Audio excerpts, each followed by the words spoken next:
What if I told you that the very thoughts that could free you are the ones they've made you afraid to think? The problem isn't that you lack power, it's that you've been trained to fear it. In this video, I'll expose the one mindset that separates rulers from the ruled, a mindset so dangerous it's been silenced, hidden, and branded illegal for the submissive.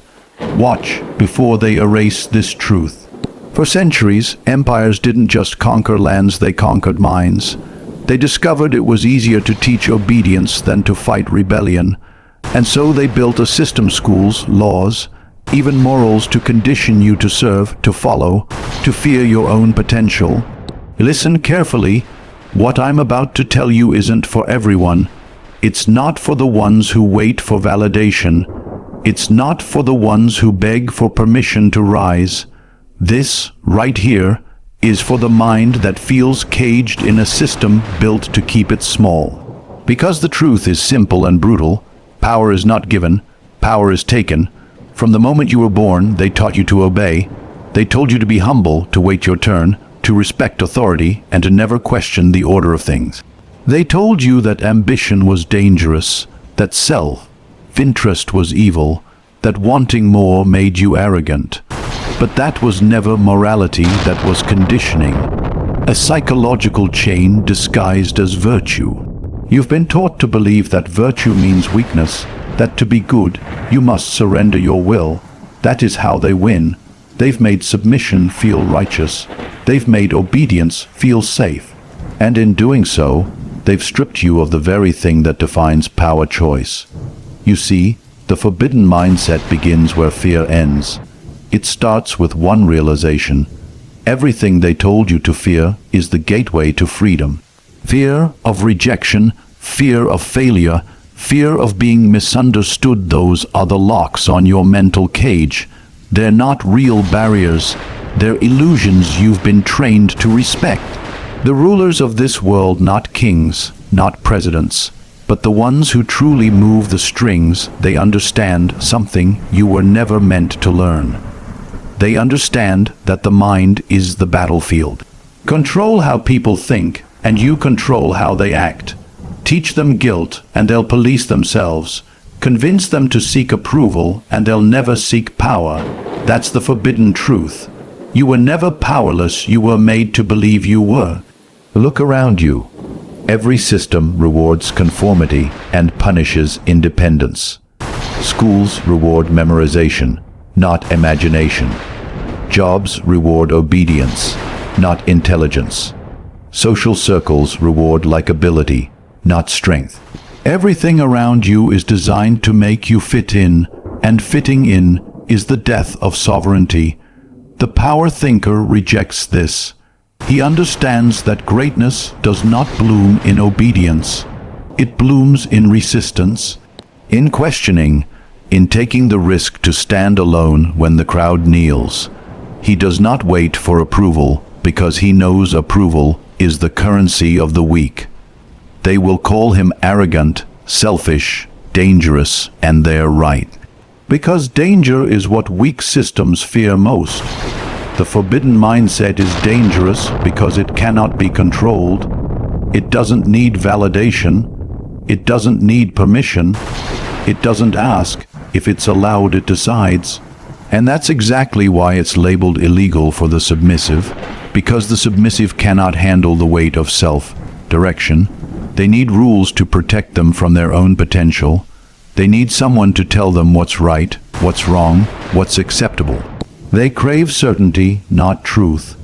The forbidden mindset, on the other hand, thrives in uncertainty. It uses chaos as opportunity. When others hesitate, it strikes. When others seek comfort, it creates leverage. It doesn't react emotionally, it calculates. It knows that every moral system, every law, every ideal is just a negotiation of power wearing the mask of justice. And that's the first law of power perception, is control. The weak believe in fairness, the powerful manipulate it. The weak think in terms of what's right, the powerful think in terms of what works. That's not cruelty, That's realism, and realism is the most feared form of intelligence. To embrace this mindset, you must unlearn almost everything you've been taught. You must stop asking, "Is this allowed?" and start asking, "Does this serve my purpose?" You must stop chasing approval and start demanding results. You must stop worshipping ideals that keep you small and start mastering the principles that make you formidable. This mindset isn't about dominance for the sake of ego. It's about mastery of self, because the man who commands himself cannot be commanded by anyone else. When you stop needing external permission, you become untouchable. That's the essence of forbidden thought, self-sovereignty. Every empire, every dynasty, every powerful movement in history began with one person who refused to obey. One person who looked at the rules and said, "No, I will make my own." That's what power thinkers understand. Rebellion is not chaos. It's creation. It's the birth of a new order. But they don't want you to know that. They want you docile, productive but obedient, intelligent but harmless, ambitious but loyal. They will give you the illusion of freedom as long as you never test it. They will hand you comfort so you never crave control. That's why this mindset is forbidden, because once you see it, you can't unsee it. Once you taste self-sovereignty, obedience becomes poison. Once you think like a ruler, you can never live like a servant again. The forbidden mindset doesn't seek peace, it seeks position. It doesn't crave equality, it demands advantage. It doesn't beg to be chosen, it chooses itself. And that is the thought they fear most. Submission doesn't happen by accident. It's not a flaw of character or weakness of will. No, it's engineered, crafted, built with precision like an invisible prison around your thoughts. The architecture of submission is one of the most brilliant designs in human history, and it works because you don't even realize you're inside it. Think about it. From the moment you open your eyes to the world, they begin constructing it around you. Your first lessons aren't about power, they're about obedience. Sit still, be good, don't question. You learn early that silence is rewarded and rebellion is punished. You learn that comfort comes when you conform. And with each small act of obedience, the foundation of submission hardens. The architects, they understood something profound. You don't have to chain the body if you can chain the mind. A slave who believes he is free will never try to escape. So they built systems, schools, corporations, religions, social structures not to educate or enlighten, but to domesticate. They teach compliance as morality, humility as virtue, and ambition as sin. You think you're learning how to live, but you're actually learning how to serve. They give you dreams that fit inside their design. They tell you to work hard, but never to question the purpose of your labor. They tell you to seek security, but never sovereignty. They give you paths that look safe, yet lead nowhere, and when you follow them, they pat you on the head for being responsible. That's the trick. They don't need to control you directly. They just need you to choose the cage willingly. The architecture of submission thrives on one emotion: fear, fear of rejection, fear of failure, fear of standing out. The moment fear governs your decision making, you've already surrendered control. They make you fear losing approval, so you hide your real thoughts. They make you fear financial instability, so you accept servitude. They make you fear loneliness, so you submit to mediocrity disguised as community. Fear is the mortar that binds the walls of your mental prison. Every institution plays its part. The school system trains obedience by rewarding memorization and punishing curiosity. The workplace trains dependence by rewarding compliance and punishing initiative. Society trains conformity by rewarding likability and punishing authenticity. Every step of your life has been guided toward one outcome, not freedom, but predictability. Predictable people are easy to manage.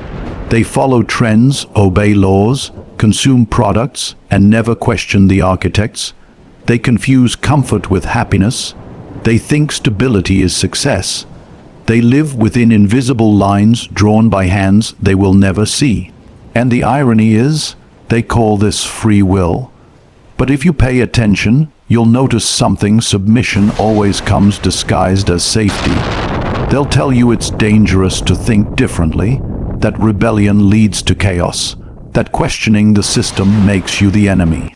They'll call it dangerous, extremist, even immoral, because when people start thinking for themselves, the architecture begins to crack. And that's what the architects fear: cracks. Cracks are where the light gets in. The power thinker sees those cracks and begins to question everything. Why does ambition have a ceiling? Why does truth need approval? Why does obedience get rewarded while innovation gets silenced? These questions are dynamite in the structure of submission. That's why they teach you not to ask them. The submissive, however, clings to the structure even as it suffocates him. He finds comfort in predictability. He tells himself, this is just the way things are. He becomes a defender of his own prison, attacking anyone who dares to escape. That's the brilliance of the architecture. It makes the captives guard the walls. It's not that people don't want freedom. It's that they've been taught to fear it. Freedom demands responsibility. It demands awareness. It demands that you think, and thinking is dangerous in a world built on obedience. It's easier to follow orders than to define purpose. Easier to blend in than to stand alone. Easier to believe the system is fair than to see it for the illusion it is. The architects know that submission must feel voluntary, so they let you choose your distractions. They let you pick your idols, your entertainment, your political side, your opinions, as long as you never choose yourself. They let you feel empowered while making sure the real decisions are already made for you. It's not a prison made of walls. It's a prison made of comfort. That's why submission doesn't feel like control. It feels like peace. You're too distracted to realize its manipulation. Too busy chasing comfort to recognize you've traded control for convenience. Too numb to notice that the architecture you live in was built to make you harmless. Look closer. Every rule that governs you was written to protect the system, not the individual. Every moral you've been taught was designed to make you manageable, not powerful.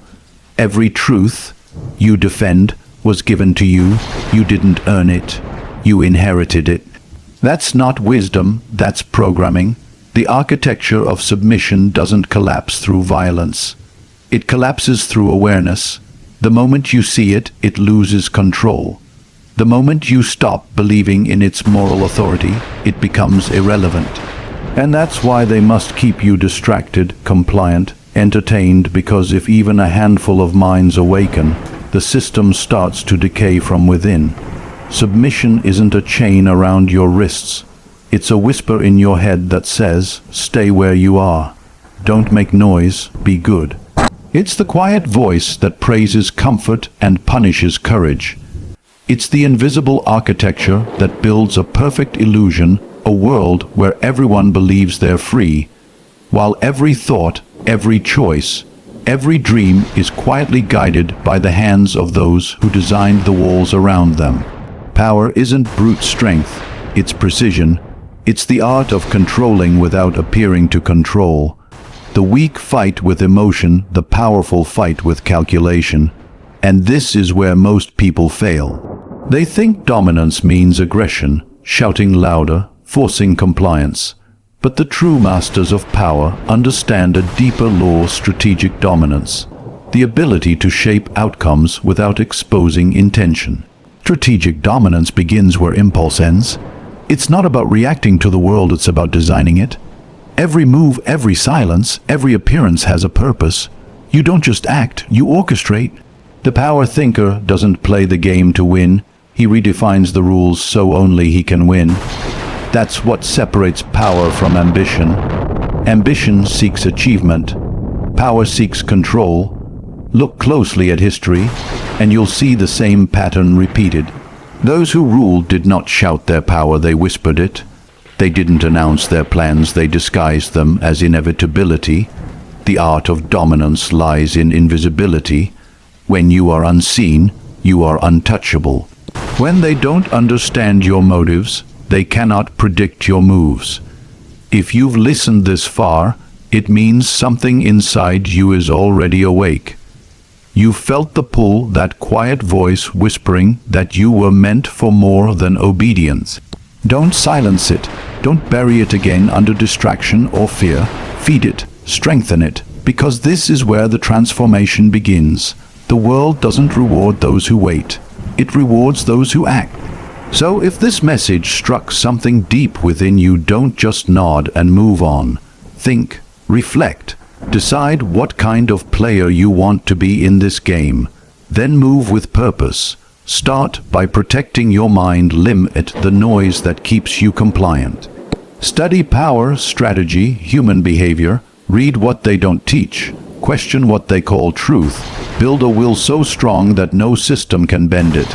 Every moment of awareness you claim back is another piece of freedom they cannot take from you. Share this message with those who are ready, not the ones who mock what they don't understand, but the ones who feel the same hunger for sovereignty, because this kind of knowledge spreads like fire. And once it spreads far enough, the old systems can no longer contain it. If you're ready to go deeper to learn how to think like the few who rule instead of the many who follow, stay here. Subscribe, follow, and commit. This isn't entertainment. This is training. Every lesson, every word, every principle from here on is designed to sharpen you, to build the mind they can't manipulate and the spirit they can't silence. But don't just consume this truth, embody it. Apply it in your choices, your work, your relationships, your strategy. The world bends for those who move with conviction, and you right now are standing at the threshold between submission and sovereignty. Choose power, choose awareness, choose to become untouchable, because once you awaken the power thinker within you, they can never put you back to sleep again. The weak expose themselves through emotion. They argue to prove a point, defend to protect ego, react to every challenge because they crave validation. But emotion is the language of the powerless. It makes you readable, predictable, easy to manipulate. The power thinker knows this. He uses emotion not as a reaction, but as a weapon. He can make others believe, desire, and obey, all while remaining calm, detached, and calculating. Strategic dominance is not chaos.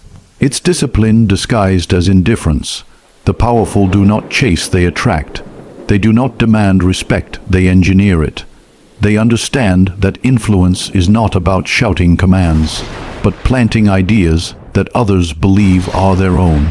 The strongest hand is the one that doesn't appear to be moving the pieces.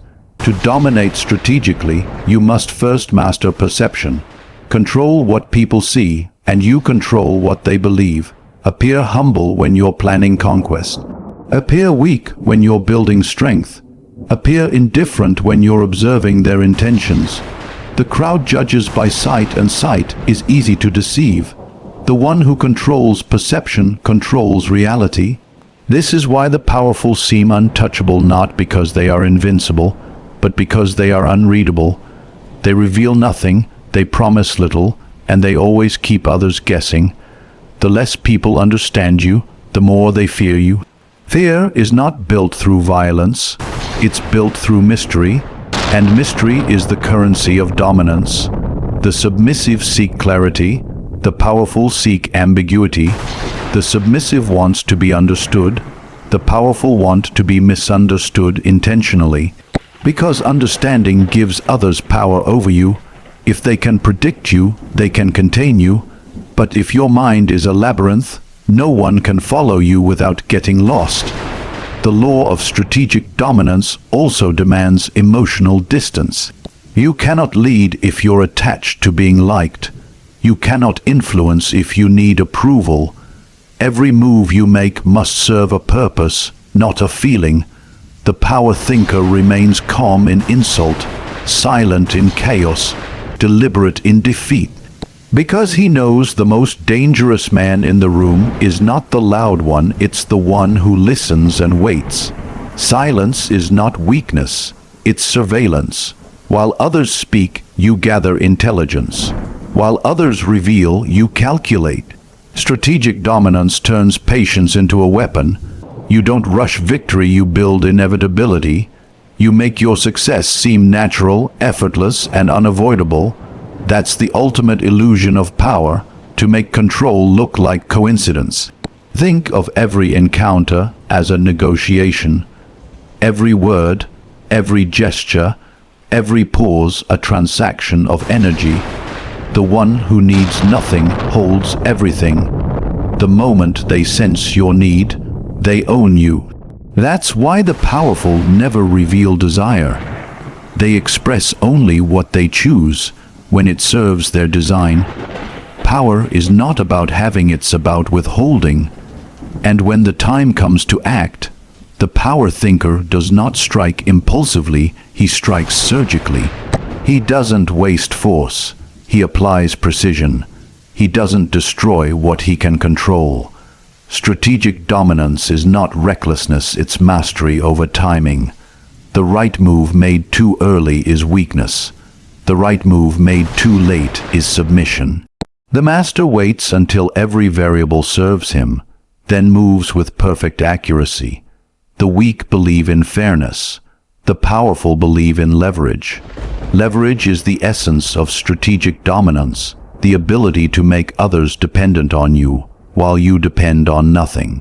Control information, control resources, control emotion, and you control people. But here's the secret. The best form of control is the one that feels like freedom, when they think they're acting out of choice, but every choice benefits you. That is the pinnacle of strategy. The architecture of power is built not through domination of bodies, but through domination of thought. Once you control the narrative, the battle is over before it begins. You don't need to win when they already believe they've lost. Strategic dominance is not a war fought in the open, it's a silent conquest of perception, emotion, and belief. Most will never understand this law because they crave recognition. They want to be seen, praised, acknowledged. But visibility is vulnerability. Attention is a spotlight, and spotlights blind you to what's in the dark. The power thinker prefers the shadows, because the shadows belong to the observer, not the observed. The shadows belong to the strategist. The shadows belong to the one who already knows how the game will end before the first move is even made. The path of the power thinker begins with unlearning. Before you can rise, you must dismantle the identity that was built for you. Every belief, every habit, every limitation that you inherited must be questioned, tested, and if necessary, destroyed. Because power doesn't grow in the soil of conformity, it grows in rebellion. But rebellion without purpose is chaos. So your first task is to define what you serve, not who what. The purpose that guides your will must be your own creation, not the echo of someone else's ambition. The weak live by reaction. They respond to the world as it comes to them. The powerful live by strategy. They build the world they intend to rule. The power thinker sees himself not as a participant in reality, but as an architect of it. Every day, every conversation, every decision a brick in the structure of his own design. That's why he wastes nothing. Not his time, not his energy, not his emotion. Everything he does serves the blueprint he has chosen. The path requires silence before speech, observation before movement, calculation before commitment. Because the masses move too fast, they act before they think, speak before they understand, decide before they see the whole board. The power thinker waits. He studies patterns, measures tendencies, and identifies weakness in others and in himself. He knows that control begins with awareness. You cannot command what you do not understand. To walk this path, you must develop mastery over three things: mind, emotion, and perception. The mind is the engine, it drives your vision. Emotion is the fuel, it can either propel or destroy you. Perception is the armor, it determines how the world reacts to your presence. When you control these three, you control the game, but lose any of them, and you become a pawn in someone else's design. The mind must be sharpened through solitude. You cannot hear your own voice in the noise of the crowd. Power thinkers spend time alone, not because they dislike people, but because they understand that thinking is an act of rebellion in a world addicted to distraction. Solitude reveals what obedience hides: the truth of who you are and the direction of what you must become. Then comes emotional mastery. The submissive are ruled by emotion. They mistake feeling for truth, reaction for power, passion for direction. But emotion is a current, and the undisciplined are carried wherever it flows. The power thinker doesn't suppress emotion, he harnesses it. Anger becomes fuel for precision, desire becomes focus, pain becomes wisdom. Every emotion becomes an instrument of intent. Control does not mean absence, it means command. Perception, the third discipline, is the art of influence. The world doesn't respond to what you are, it responds to what it perceives you to be. The power thinker understands this and crafts his image with care. Every gesture, tone, and silence sends a message. Every impression he leaves is intentional. He appears confident, not because he seeks admiration, but because certainty creates gravity, and gravity draws others into his orbit. As you advance, you'll realize that the path is not about dominance over others, it's about dominance over self. The external world becomes a reflection of internal mastery. When you no longer react to insult, flattery, or threat, you are free. When you no longer chase approval, you become magnetic. When you no longer need control, control comes naturally. The paradox of power is that it cannot be begged, for it must be embodied. The power thinker does not announce his transformation. He lets silence speak.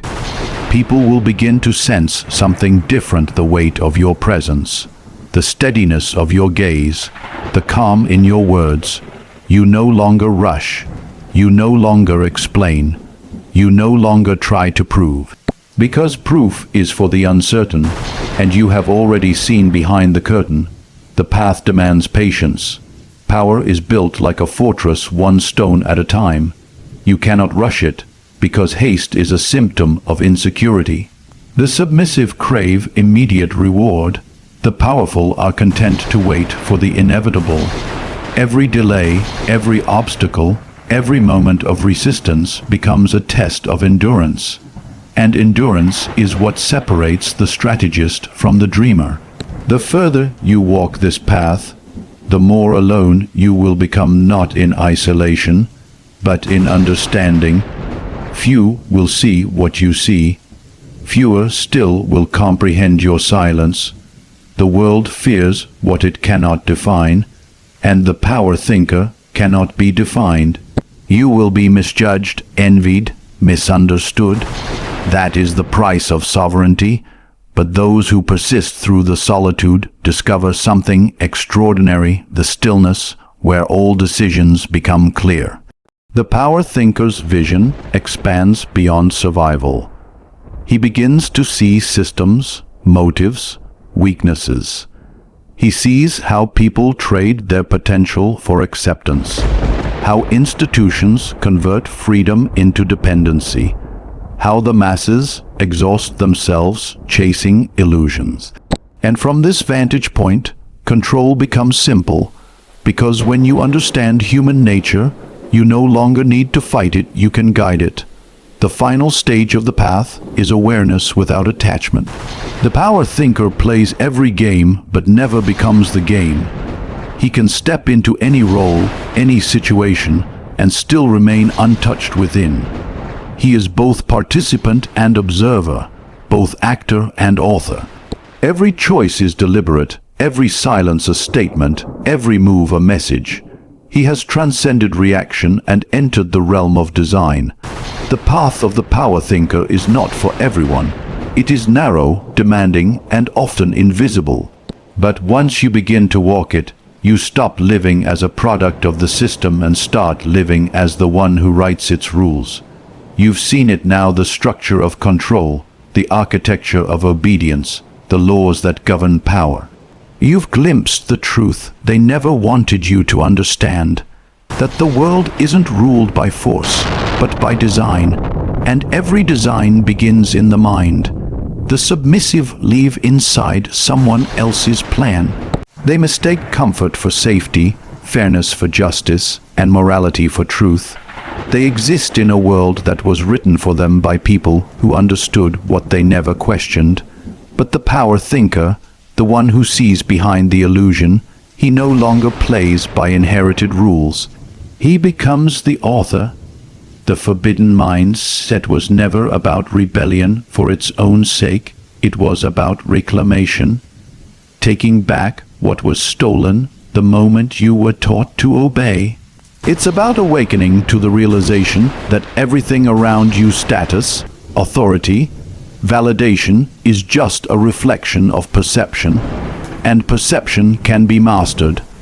The architecture of submission collapses the moment awareness takes its place, because awareness cannot be controlled. The law of strategic dominance ensures that the one who understands the hidden game can never again be a pawn, and the path of the power thinker transforms that understanding into sovereignty, the quiet, immovable certainty of self-command. This is why they fear the awakened mind, not because it's violent, not because it's loud, but because it's free. Free from their approval, free from their systems, free from the invisible leash of belief. The submissive will call it arrogance, the fearful will call it dangerous, the blind will call it evil, but truth has always been mistaken for rebellion by those who worship obedience. Remember what you've learned here. Power is not something you receive.